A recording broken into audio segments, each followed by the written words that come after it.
Hi everyone, in front of me I've got MOTOROLA Moto G30 and let me share with you how to check the serial number of this device. So let's begin with the fastest way to check the serial number, which requires entering the secret code. We have to open the dialer and enter the code, which is *#06#. And as you can see in this pop-out window, we've got the serial number of this device at the bottom of it. So let's tap on OK, and then now let me show you another way through the settings, which will be useful if for some reason the secret code won't work.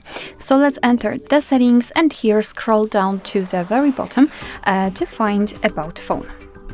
Now we have to scroll down and localize this option, Model and Hardware. Let's tap on it, and as you can see, the serial number is on the second position.